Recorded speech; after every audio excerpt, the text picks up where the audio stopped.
Hi, I wanted to take a few minutes to talk with you about integrating quotes effectively.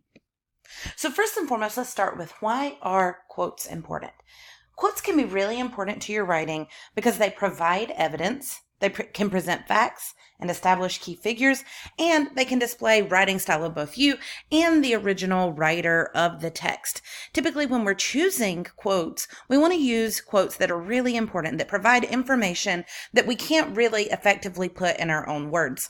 One of the things your textbook talks about is quotes are really good when you are presenting a counter argument to whatever argument you're making, because they allow you to make sure that you are accurately presenting the counter argument. They can also be really nice when the wording of a particular quote is so specific to what you're working on that it just makes sense to leave it in the original writer's words. Sometimes it may simply be that you don't know how to change something from the original's words to yours in order to paraphrase or summarize, so you just want to quote. So this begs the question, how do I use quotes effectively? There are 4 basic elements to quoting effectively. First, you want to provide a lead-in or signal phrase for the quote. Typically, your lead-in is going to do a couple of things for you. It will give us the stance of the writer, and it will provide us who that writer is, and maybe even give us a little bit of a clue as to that writer's credibility. This will help perhaps build your credibility also as a writer, showing that you're quoting good people or good sources. And in addition to that, it helps your reader anticipate what's to come. The second thing you want to do is choose a strong quote that gets the message across in a concise fashion. If you can, choose a quote that is 3 lines or shorter, typically. And you want to choose important quotes. You don't need to choose something that's irrelevant. If you're writing, if you're doing an analysis of a film and the quote you want to use, that you're using, has something to do with the sky being blue outside, that's not helpful if your paper is supposed to be about the darkness in the film or something, to that effect. After you have provided your lead-in and you've quoted the quote, then you're going to cite the quote with an in-text citation. The purpose of the in-text citation is so that we know what source you're citing, so that we can then use that in-text citation to go to your works cited page and say, oh, this came from this source. And then finally, the key piece to doing this effectively is making a connection or provide a reflection showing how and why the quote is important. There are a number of signal words that you can do that can be really effective to help you as you're coming through with your signal phrases. Acknowledges, defines, discloses, refutes, expresses. This is a lot more effective than saying, John says, da da da da da. We want to know that, John Moss confirms the theory that blah, blah, blah happened. We want to be really specific with those signal words, although using says can be okay. A few rules of thumb. First, don't use more evidence than your own writing. The general consensus is that for every line of quote you should have 2 lines of you explaining it. Your evidence should just support your own writing. It should not take place of your writing. You don't want to write more. You don't want to quote more than you've written. You don't want to rely too heavily on quotes. Quotes are very important. Evidence for your writing is very important, but your analysis of that evidence, your thoughts and interpretation and synthesis of that evidence is the most important piece. Typically, I recommend to students that they use somewhere between 2 and 3 pieces of evidence per paragraph, depending on the length of the paragraph. If you're writing a short paragraph, you're not going to use as many quotes perhaps as if you're writing a very long paragraph. You can use an ellipsis mark to omit words and phrases. So if you need the first part of a quote and you want to skip to later in the quote, instead of quoting the whole thing, you can use the ellipsis. This can be really effective so that you're avoiding those really long, drawn out quotes when really all you need is a little bit of the beginning and a little bit later on. And you can use brackets to add words or phrases to make the meaning of a quote clearer to the reader. I'll show you an example of this in just a moment.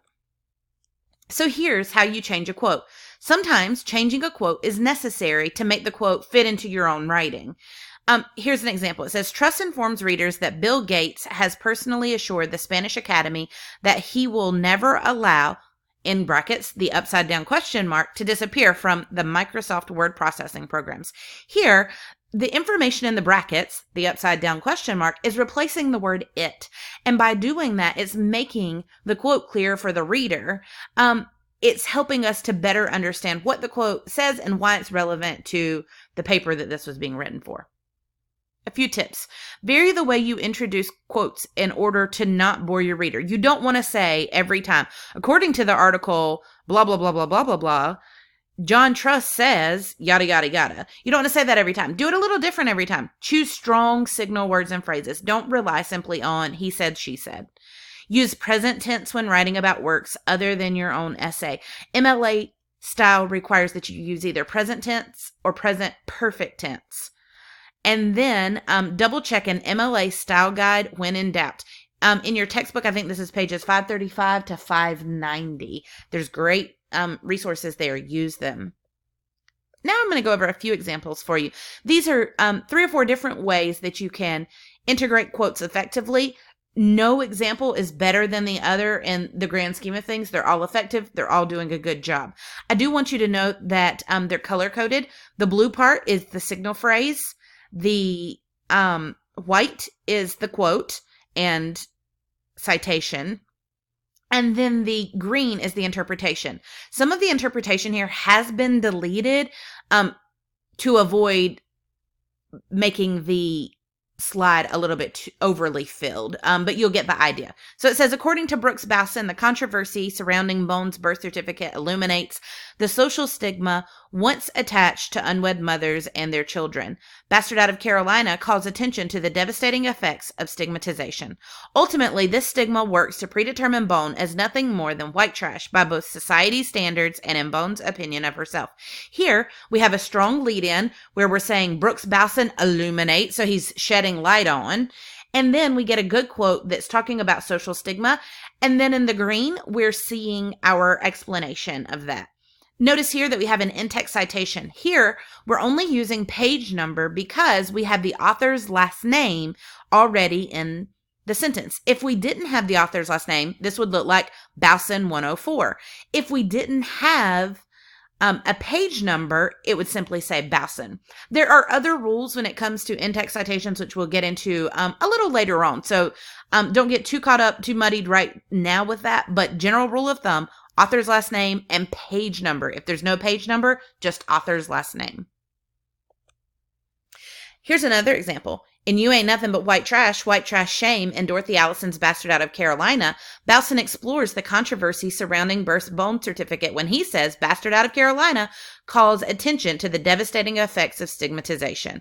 Ultimately, the stigma associated with illegitimacy works to predetermine Bone as nothing more than white trash by both society's standards and in Bone's opinion of herself. Here, we have a little bit longer of a lead-in. We see a different signal word in explores being used. We're given information about where the title of the article, in addition to our author's last name. The quote here has been shortened. We are using the word says, but it's in conjunction with explores. So that's a pretty nice way to do that. So if you really feel like you have to say he says, you can work in one of those stronger verbs earlier in your sentence.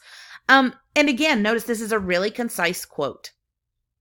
Here's now another version of that same quote. It's just switched just a little bit, and I'll show you how.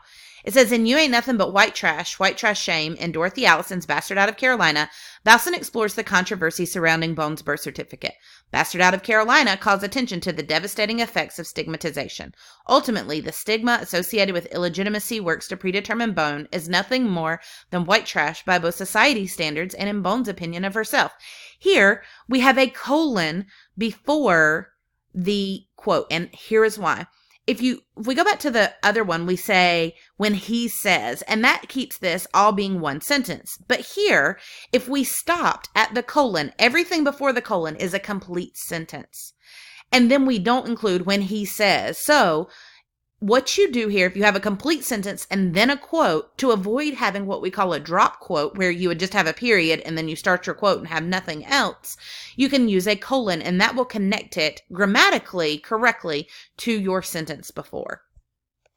Now let's look at number 3. Number 3 is probably my favorite way of quoting. I think it's the most sophisticated, but it's not the end all and be all.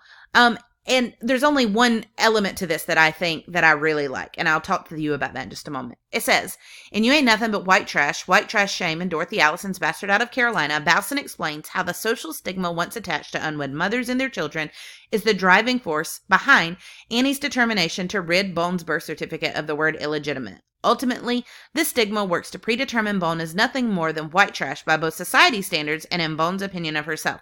Here we have the entire article title, as well as Bowson's name being used. You could choose to just use Bowson's name. You could use the article title. You could change this up however you felt necessary. That's not the part that I really like about this particular quote. What I like is that the quote being used is integrated so seamlessly into the middle of this sentence. It's almost as if the person who wrote the sentence in the paper could have written the quote that was being used, because it all flows so nicely grammatically. It's really pulled out the most important part of this quote, and there's ample explanation of what's happening here. I think this is a really nice way to use quotes, but again, it's not the end all or be all by any means. Now, what if you have a long quote? For MLA, if your quote extends to more than 3 lines as you're typing your essay, it's considered a long quotation and should be formatted as a block quote. Here are a few rules for that. First, the line before your long quotation when you're introducing the quote usually ends with a colon. The long quotation is indented 1/2 inch from the rest of the text, so it still looks like a block of text. There are no quotation marks around the quotation, and the period at the end of the quotation comes before your in-text citation as opposed to after, as it does with a regular quotation. You can check this out in your textbook. There's lots of good examples there, but here's one just for us here. It says, "At the end of Lord of the Flies, the boys are struck with the realization of their behavior, colon. The tears began to flow and sobs shook him. He gave himself up to them now for the first time on the island. Great shuddering spasms of grief that seemed to wrench his whole body. His voice rose under the black smoke before the burning wreckage of the island, and infected by that emotion, the other little boys began to shake and sob too." Then we get some explanation. I'm not going to go into the explanation, but I want you to see here really more than anything is the formatting. Notice that this block of text has been indented over. Notice there are no quotation marks. Notice that we have a period, and then we have our in-text citation, Golding 186. We're using the author's last name here because his last name has not already been used in the sentence.